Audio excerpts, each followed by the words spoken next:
I stood in my driveway and watched them do it. No warning, no knock, no paperwork, just an HOA truck, 2 workers, and the sound of wood snapping apart as my fence came down panel by panel. I didn't shout. I didn't run over. I pulled out my phone, hit record, and let them finish.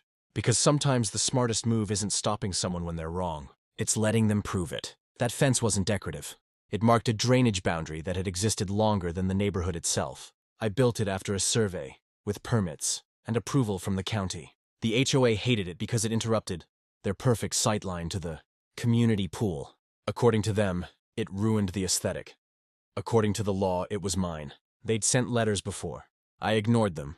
I wasn't an HOA member, and my property predated the development. Every notice went unanswered, every threat empty. So they escalated. They decided to act first and dare me to react later. By the time the workers finished, half my yard was exposed. Soil sloped exactly where the fence had held it back. One heavy rain and the runoff would go straight downhill, toward their prized pool. The workers packed up quickly once they realized I wasn't stopping them. One even shrugged and said, "We were told it was approved." That was mistake number 1. Mistake number 2 was the email I received an hour later from the HOA president, cheerful and smug, informing me the fence had been removed for non-compliance and that I'd be billed for the service. No mention of authority, no proof, just confidence. I replied with 1 sentence and an attachment, the survey, the permit, and the video. No response came back. That night, the forecast changed. Heavy rain, the kind that doesn't ask permission. I walked the length of my yard, watching how water already pooled where the fence had been. I knew exactly what would happen if I did nothing, and I also knew I wasn't obligated to protect amenities that weren't mine. I went to bed knowing the HOA thought they'd won. By morning, they'd understand something important.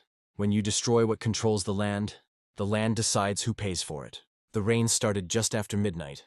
Slow at first, then heavier, pounding the roof like a warning that no one was listening to. I didn't rush outside. I didn't build temporary barriers. I didn't call the HOA to remind them what they'd torn down. I stayed in bed and let gravity do what gravity always does when people think they're smarter than land. By sunrise, the yard looked exactly how the surveyor had explained it months earlier. Without the fence, water had carved a shallow channel through the loosened soil, pulling mud downhill in thick brown ribbons.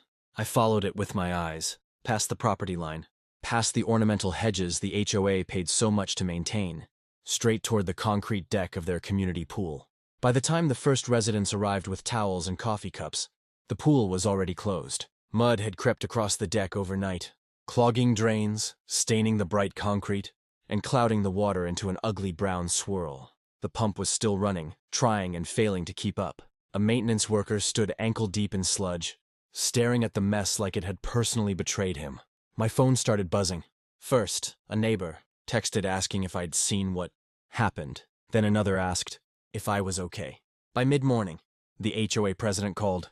I let it go to voicemail. His message was tight and rehearsed, talking about an unexpected runoff issue and asking me to temporarily assist while they figured things out. Assist, after they'd destroyed my fence. An hour later, a second voicemail came in, this one less polite. He suggested I had a responsibility to mitigate damage since my yard was the source. That was interesting, considering my yard had been stable for years until their crew showed up with crowbars. I forwarded both voicemails to my attorney. The HOA sent a contractor to my property line with sandbags. I told him he could place them on HOA land, but not 1 inch onto mine. He didn't argue. He just nodded, already tired of being in the middle of something that wasn't his fault. Residents gathered at the fence line that no longer existed, whispering and pointing. Some looked angry, some confused. A few looked embarrassed. The pool was the crown jewel of the neighborhood, and now it looked like a construction site after a flood. By late afternoon, the HOA sent an email. Blast blaming unforeseen. Environmental factors. I saved it. They didn't mention the fence. They didn't mention the video. And they definitely didn't mention that the damage was a direct result of their own decision. The rain stopped by evening. The mud didn't, and neither did the consequences. By the 3rd day, the mud pit had become the neighborhood's main attraction. The pool remained closed behind yellow tape. The water drained halfway down and stained a color.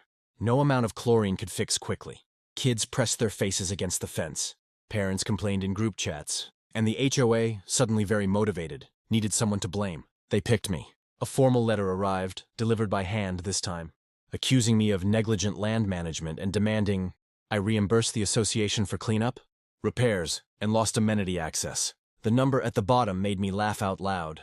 It was more than my fence had cost to build, more than the annual HOA budget for landscaping. They were panicking. The letter ignored a few inconvenient facts. The fence had been permitted, the slope had been documented, and the runoff only existed because they removed a stabilizing structure without consent. But facts don't matter when an HOA needs a villain. They matter in court. I didn't respond directly. Instead, my attorney sent a notice of intent to file for damages, citing trespass, destruction of property, and consequential loss caused by unauthorized action. He included the video of the fence removal, time-stamped and clear, along with the survey showing the drainage boundary. The tone was polite. The implications were not. The HOA president knocked on my door that evening. He tried friendly first, then stern, then threatening. He said the board was under pressure. He said residents were furious. He said insurance might not cover acts of God. I corrected him. Rain is an act of God. Destroying my fence was an act of the HOA. He asked what I wanted. I told him I wanted my fence rebuilt exactly as it was, at their expense, and a written acknowledgement that they had no authority over my property. He said that wasn't realistic. I said neither was blaming me for physics. The next day, the HOA hired an engineering firm. The report came back fast and brutal. It confirmed the fence had served as a retaining and diversion structure, and that its removal directly caused the runoff path. The conclusion was short. Corrective measures should have been taken before demolition. Someone had skipped that step. Emails leaked. Board members argued about who approved what. Fingers pointed. Words like liability and personal exposure started appearing. Residents demanded refunds for pool closures. The HOA's confidence collapsed into damage control. Meanwhile, the weather forecast showed more rain.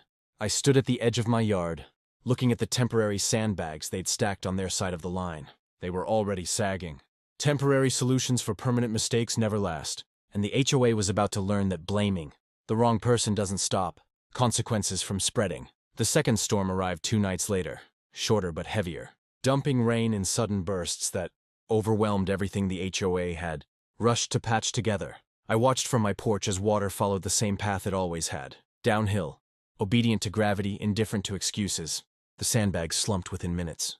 Mud slid around them, not through my yard, but straight across the line they pretended didn't matter. By morning, the pool area looked worse than before. The remaining water was opaque, the deck layered with thick silt, and the filtration system sat silent, shut down to prevent further damage. This time, the HOA couldn't call it unexpected. This time it was repeatable, predictable, documented, and that made it evidence. My attorney filed an emergency motion, attaching photos, videos, weather reports, and the engineering firm's own findings. The argument was simple.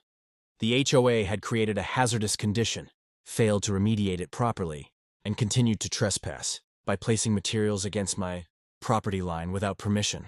The relief requested was stronger this time, an injunction preventing the HOA from performing any work near my boundary without approval and requiring immediate restoration of the fence. The hearing was scheduled for the following week. Until then, the HOA was stuck. They couldn't fix the problem without touching my land. They couldn't blame me without contradicting their own experts, and they couldn't reopen the pool without risking even more damage if it rained again. Residents were furious. Summer was slipping away one muddy day at a time. At the hearing, the judge didn't let theatrics last long. The HOA's attorney tried to frame the situation as a shared drainage issue. The judge asked why the issue only appeared after the fence was removed. Silence answered before words did. When the video played, the clear footage of workers dismantling my fence while I stood off to the side, the mood shifted. This wasn't a dispute anymore. It was a timeline, action, consequence. The injunction was granted in full. The HOA was ordered to rebuild the fence to its original specifications, pay for soil stabilization, and cease all contact with my property except through legal counsel. They were also barred from assessing any fees or claims against me related to the pool damage. The judge didn't raise his voice. He didn't need to.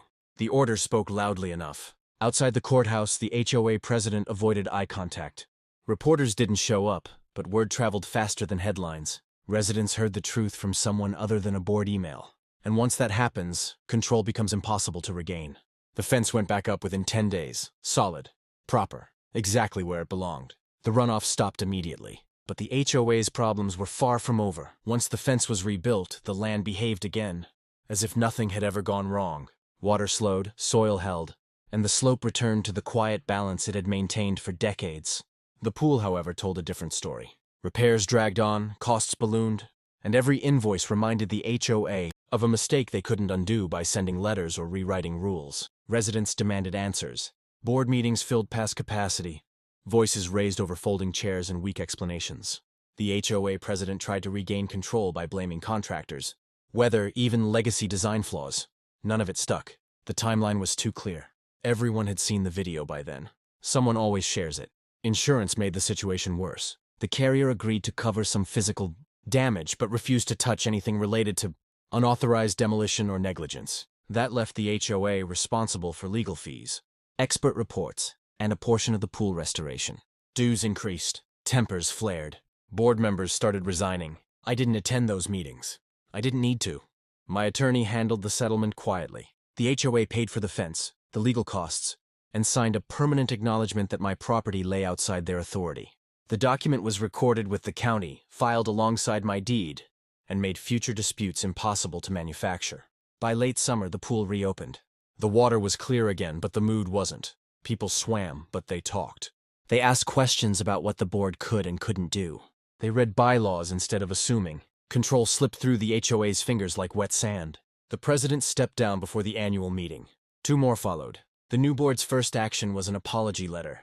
It was carefully worded, legally safe, and completely unnecessary. The damage had already done its work. I rebuilt my side of the yard, planted grass where the soil had been torn, and replaced the gate they'd damaged. Life returned to normal, quieter, clearer. Sometimes people ask if I planned it, if I knew the pool would turn into a mud pit. I tell them the truth. I planned to protect my land. Everything else was a consequence of someone else ignoring it. The lesson spread further than the water ever did. Authority without permission isn't authority at all, and when you tear down something that holds the ground together, you don't get to decide where the mess stops.